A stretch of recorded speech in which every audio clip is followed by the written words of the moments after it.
ವಿಕ್ರಮ್ ತನ್ನಂಥ ದೋಸೆಯನ್ನು ನೇತ್ರ ಹೊರಗೆ ಹೊಗಳಬೇಕಂತ ನೋಡಿದ್ಲು. ಆದರೆ ವಿಕ್ರಮ್ ಮತ್ತೆ ಅವಳ ಕೆನ್ನೆಯನ್ನು ಒತ್ತಿ ಹಿಡ್ದ.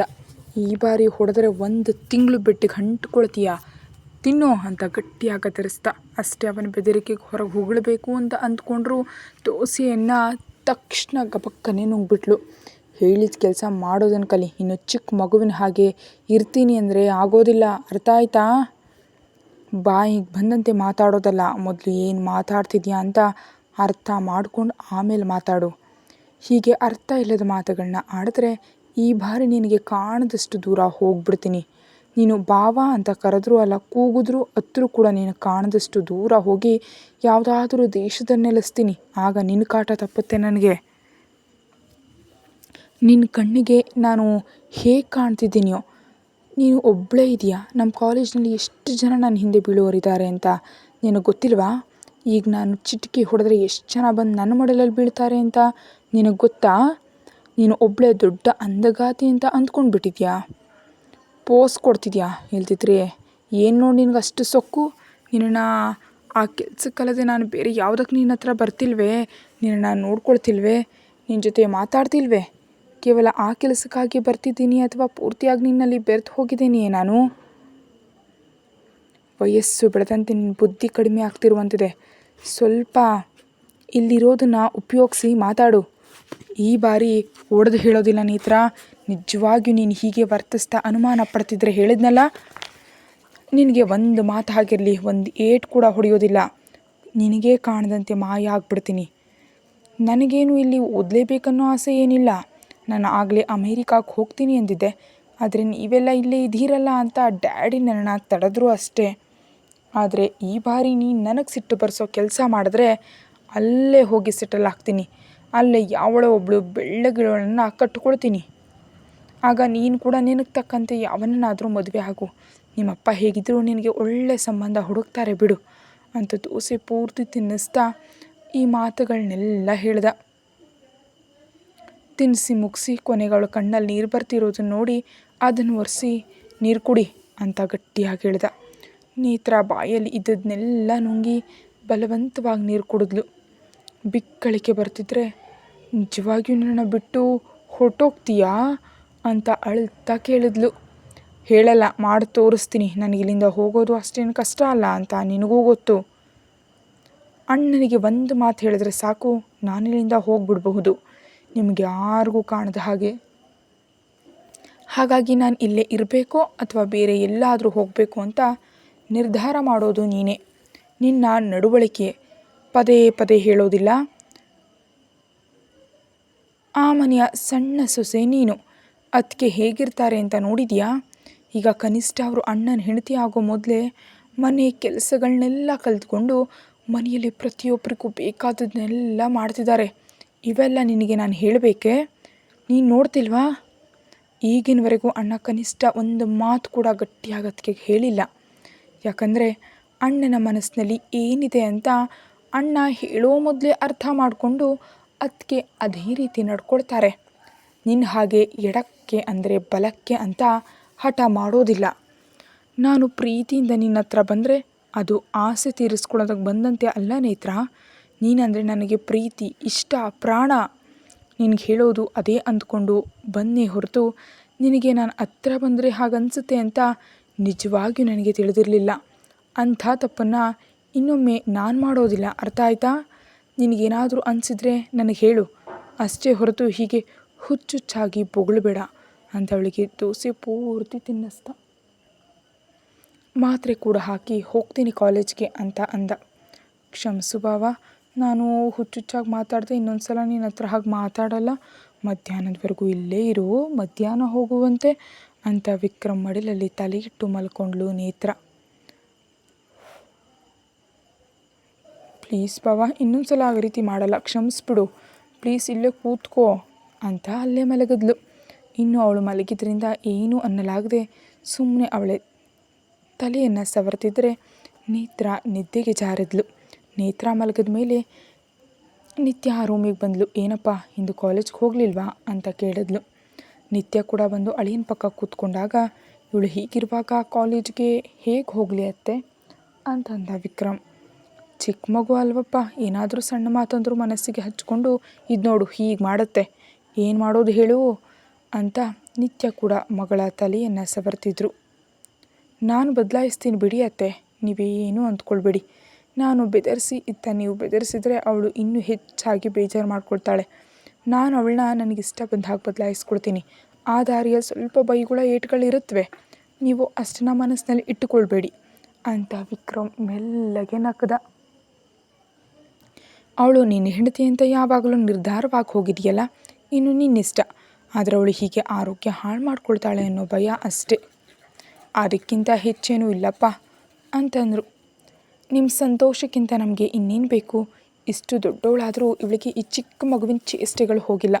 ಅದೆಲ್ಲ ಅವರ ತಂದೆಯ ಅತಿಯಾದ ಮುದ್ದಿನಿಂದಲೇ. ನಾನೇನಾದರೂ ಹೇಳಿದ್ರೆ ಇಬ್ಬರು ಕೇಳಬೇಕಲ್ಲ ಅಂತ ಅತ್ತೆ ಅಳಿಯ ಇಬ್ಬರು ಮಧ್ಯಾಹ್ನದವರೆಗೆ ಹರಟೆ ಹೊಡೆದ್ರು. ಊಟವನ್ನು ನಿತ್ಯ ಅವರೇ ತಂದು ಅಳಿಯನಿಗೆ ಹೊಟ್ಟೆ ತುಂಬ ತಿನ್ನಿಸಿದ್ರು. ಮಧ್ಯಾಹ್ನವಾದರೂ ಕ್ಲಾಸ್ಗೆ ಹೋಗ್ತೀನತ್ತೆ, ಇವಳು ಎದ್ದ ಮೇಲೆ ಹೇಳಿ ಅಂದ ವಿಕ್ರಮ್ ಹೇಳ್ದ. ನೇತ್ರ ಇನ್ನೂ ಎದ್ದಿರಲಿಲ್ಲ, ಸಂಜೆ ಟೈಮ್ ಇದ್ದರೆ ಬರ್ತೀನತ್ತೆ, ಇಲ್ದಿದ್ರೆ ಫೋನ್ ಮಾಡ್ತೀನಿ ಅಂತ ಅವಳಿಗೆ ಹೇಳಿ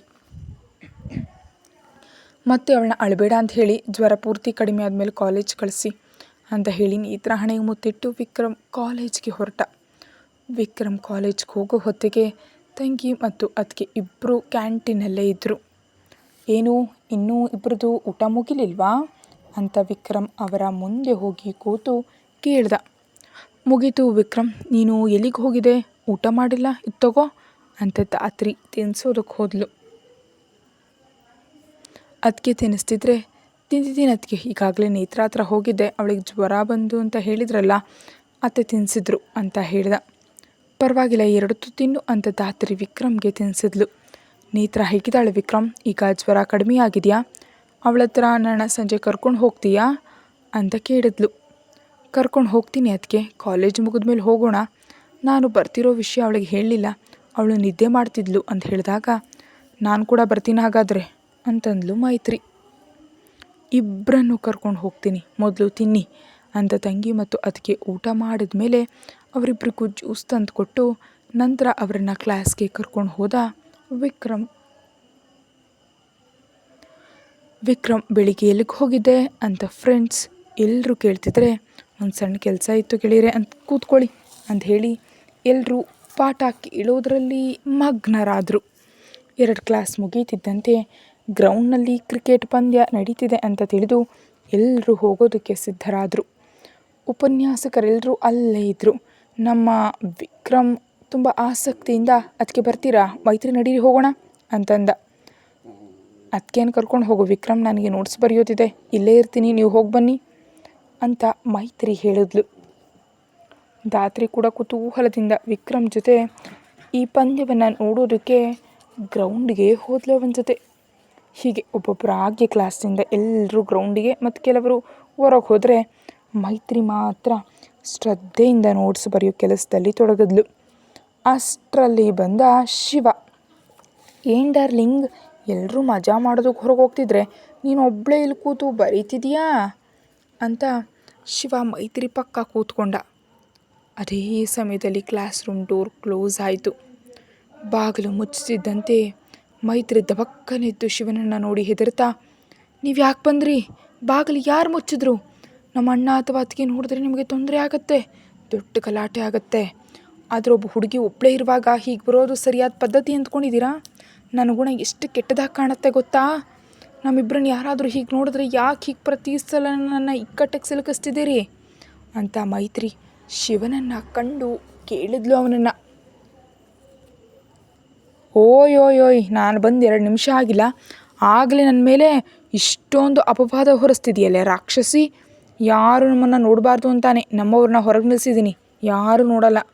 ಈಗಾಗಲೇ ಕಾಲೇಜ್ನಲ್ಲಿ ಇರೋರು ಎಲ್ಲರೂ ಗ್ರೌಂಡ್ಗೆ ಹೋಗ್ಬಿಟ್ಟಿದ್ದಾರೆ.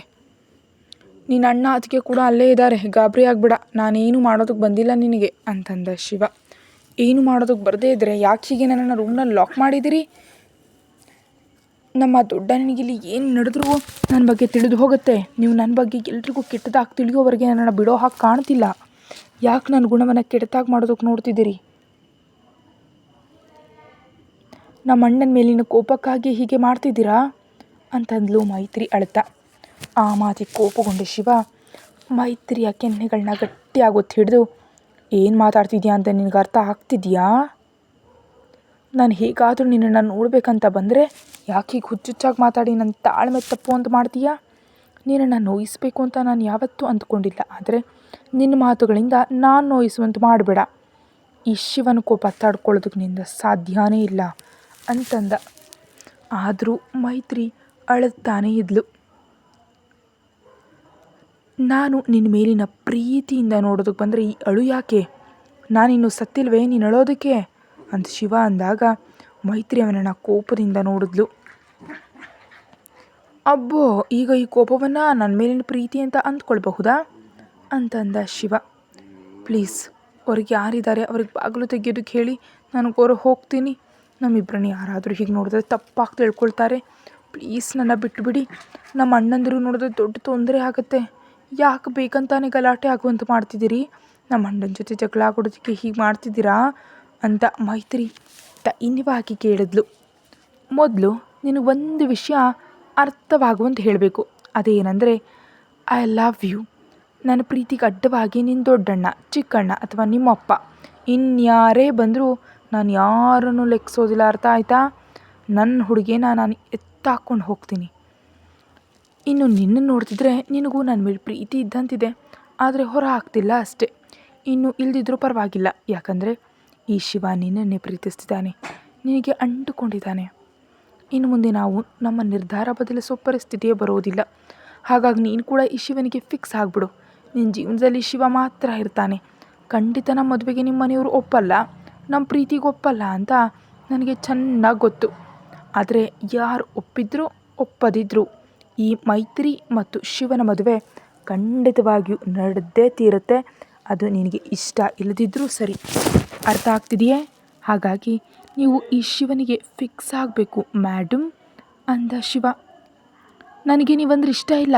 ಬೇಕಂತಾನೆ ನಮ್ಮ ಅಣ್ಣನ ಜೊತೆ ಜಗಳ ಆಡ್ತಾ ನನ್ನ ಪ್ರೀತಿಸ್ತಿದ್ದೀನಿ ಅಂದರೆ ನಂಬೋದಕ್ಕೆ ನಾನೇನಾದರೂ ಹುಚ್ಚಿ ಥರ ಕಾಣ್ತಿದ್ದೀನ ನಿಮಗೆ ಅಂದ್ಲು ಮೈತ್ರಿ.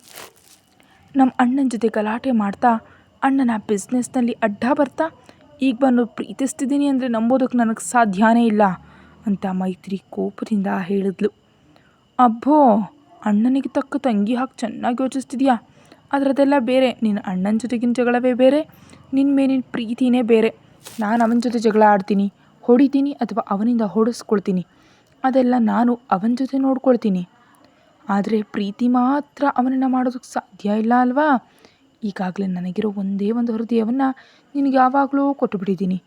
ನೀನು ಈ ಕಾಲೇಜಿಗೆ ಸೇರಿದ ದಿನದಿಂದಲೇ ನಿನ್ನ ಮೊದಲ ಬಾರಿ ನೋಡಿದಾಗಲೇ ಅದು ನಿನಗಾಗಿ ಮಿಡಿದಿದೆ.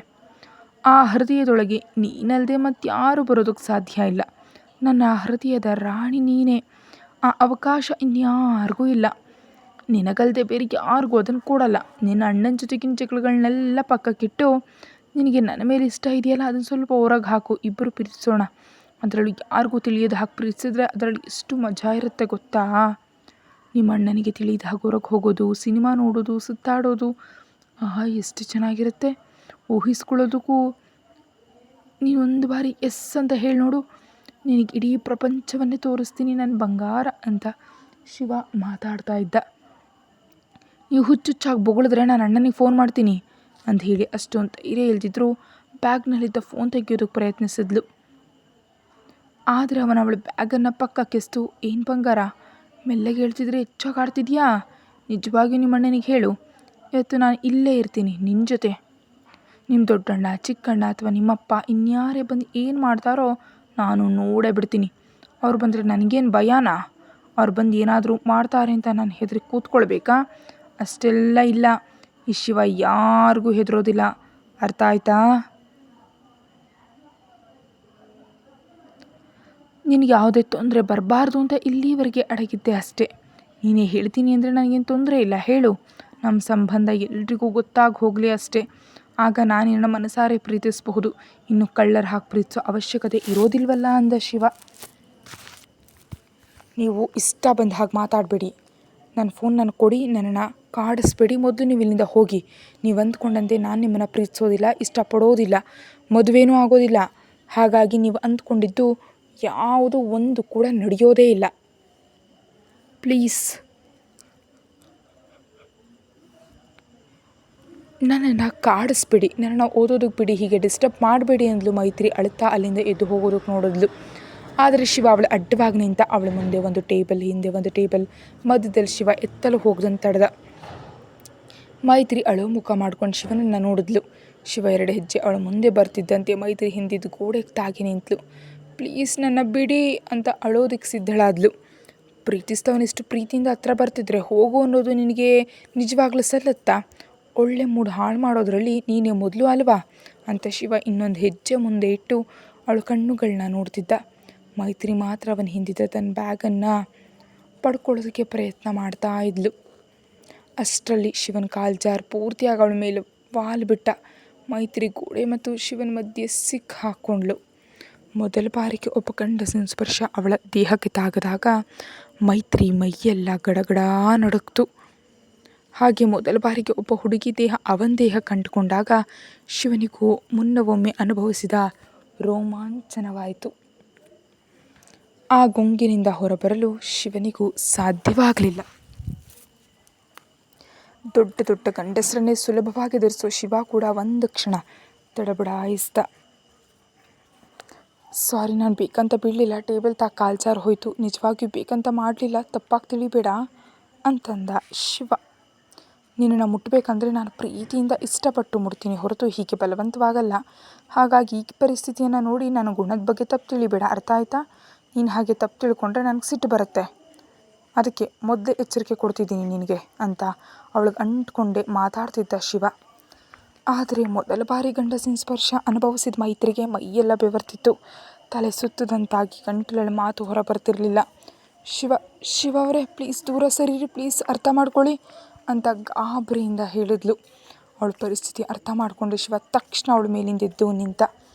ಮೈತ್ರಿ ತಕ್ಷಣ ಅವನನ್ನು ದಾಟಿ ಹೊರಬಂದು, ನಿಮ್ಮವ್ರನ್ನ ಬೇಗ ಬಾಗಿಲು ತೆಗೆಯೋದಕ್ಕೆ ಹೇಳಿ, ಈಗಾಗಲೇ ಎಲ್ಲರೂ ಹೋಗಿ ಬಹಳ ಹೊತ್ತಾಯಿತು, ಈಗ ಅಣ್ಣ ಮತ್ತದಕ್ಕೆ ಬರ್ತಾರೆ, ಪ್ಲೀಸ್ ಬಾಗಿಲು ತೆಗೆಯೋದಕ್ಕೆ ಹೇಳಿ ಅಂತ ತಲೆ ತಗ್ಸಿ ಸೆರಗನ ಕೈಯಲ್ಲಿ ಹೊಸೆಯುತ್ತಾ ಕೇಳಿದ್ಲು. ಶಿವ ತಕ್ಷಣ ಫೋನ್ ಮಾಡಿ ಹೇಳ್ದ. ಮರುಕ್ಷಣವೇ ಬಾಗಿಲು ತೆರೀತು. ಮೈತ್ರಿ ವೇಗವಾಗಿ ಹೊರಬಂದು ತನ್ನ ಫ್ರೆಂಡ್ ಬಳಿ ಇದ್ದ ನೀರಿನ ಬಾಟಲ್ ಇದ್ದ ನೀರನ್ನು ಪೂರ್ತಿ ಕುಡಿದು ಖಾಲಿ ಮಾಡಿದ್ಲು. ಅದನ್ನು ನೋಡಿದ ಶಿವ ಮೆಲ್ಲಗೆ ನಕ್ಕದ. ಸಂದೀಪ್ ಮೈತ್ರಿ ಮತ್ತು ಶಿವನನ್ನ ನೋಡಿ, ಏನು ಮಾಡಿದ್ಯೋ ನಮ್ಮ ತಂಗಿಯೇನ ಅಷ್ಟೊಂದು ನೀರು ಕುಡಿತಿದ್ದಾಳೆ, ಏನಾದರೂ ಕೃಷ್ಣನ ಲೀಲೆಗಳನ್ನ ಮಾಡಿದ್ಯಾ ಒಳಗೆ ಅಂತ ಅನುಮಾನದಿಂದ ಕೇಳ್ದ. ಬೇಕಂತಲೇ ಮಾಡಲಿಲ್ಲ, ಆದರೆ ಅಚಾನಕ್ಕಾಗಿ ನಡೆದು ಹೋಯಿತು, ಅದಕ್ಕೆ ನಿನ್ನ ತಂಗಿಗೆ ಟೆನ್ಷನ್. ಆದರೆ ನಿನ್ನ ತಂಗಿ ಟೆನ್ಷನ್ ನನಗಿವತ್ತು ತುಂಬ ಇಷ್ಟ ಆಯಿತು ಅಂತ ಶಿವ ನಗ್ತಾ ಸಂದೀಪ್ನ ಭುಜದ ಮೇಲೆ ಕೈ ಹಾಕಿ ಹೊರಗಡೆ ನಡೆದ. ಗ್ರೌಂಡ್ನಲ್ಲಿ ಪಂದ್ಯ ಮುಗಿದ ಮೇಲೆ ಧಾತ್ರಿ ಮತ್ತು ವಿಕ್ರಮ್ ಮಾತಾಡ್ತಾ ಕ್ಲಾಸಿಗೆ ಬಂದರು. ಮೈತ್ರಿ ಹೊರಗೆ ನಿಂತಿದ್ದನ್ನು ನೋಡಿ, ಏನಮ್ಮ ಇಲ್ಲಿ ನಿಂತಿದ್ಯಾ, ನೋಟ್ಸ್ ಬರೀತೀನಿ ಅಂದಿಯಲ್ಲ ಅಂತಂದ ವಿಕ್ರಮ್. ನೋಟ್ಸ್ ಬರೋದು ಮುಗಿತಣ್ಣ, ಬಾಟ್ಲಲ್ಲಿ ನೀರಿರಲಿಲ್ಲ ಅಂತ ಇಲ್ಲಿ ಬಂದು ಕುಡಿತಿದ್ದೆ, ಸಮಯ ಆಯ್ತಲ್ಲ ಹೋಗೋಣವಾ ಅಂತ ಮೈತ್ರಿ ತನ್ನ ಗಾಬರಿಯನ್ನು ಮುಚ್ಚಿಟ್ಟು ತನ್ನ ಅಣ್ಣನನ್ನು ಕೇಳಿದ್ಲು. ತಂಗಿ ಗಾಬರಿಯನ್ನು ವಿಕ್ರಮ್ ಗುರುತಿಸ್ದಿದ್ರು ಧಾತ್ರಿ ಮಾತ್ರ ಕಂಡು ಹಿಡಿದ್ಲು. ಮೈತ್ರಿ ಏನಾಯಿತು, ಯಾಕೊಂಥರ ಇದೆಯಾ, ಯಾಕಷ್ಟೊಂದು ಗಾಬರಿ ಆಗ್ತಾ ಇದೆಯಾ ಅಂತ ಕೇಳಿದ್ಲು. ಅಯ್ಯೋ ಅದಕ್ಕೆ ಕ್ಲಾಸ್ನಲ್ಲಿ ಒಬ್ಬಳೇ ಇದ್ನಲ್ಲ, ನೋಟ್ಸ್ ಬರೀತಾ ಗಮನಿಸ್ತಿಲ್ಲ, ಸುತ್ತಮುತ್ತ ಯಾರೂ ಇಲ್ದಿದ್ದನ್ನು ನೋಡಿ ಹೆದರಿಕೆ ಆಯಿತು ಅಷ್ಟೇ, ಎಲ್ಲರೂ ಮನೆಗೆ ಹೋದರು ಅಂದ್ಕೊಂಡೆ, ಅದಕ್ಕೆ ಹೊರಗೆ ಬಂದೆ ಅಂತ ಹೇಳ್ತಾ ಅಲ್ಲೇ ಇದ್ದ ಶಿವನನ್ನು ಕಳ್ಳ ನೋಟದಿಂದ ನೋಡಿದ್ಲು. ಶಿವ ಸಂದೀಪ್ ಜೊತೆ ಹೊರಗೆ ಹೋಗ್ತಿದ್ದ. ವಿಕ್ರಮ್ ಇವರ ಬ್ಯಾಗ್ಗಳನ್ನ ತಂದ ಮೇಲೆ ಮೂವರು ಹೊರಬಂದರು. ಅಷ್ಟರಲ್ಲಿ ವಿಶ್ವಂತನ ಕಾರ್ ಕಾಲೇಜಿನ ಮುಂದೆ ಬಂದು ನಿಂತ್ಕೊಂತು.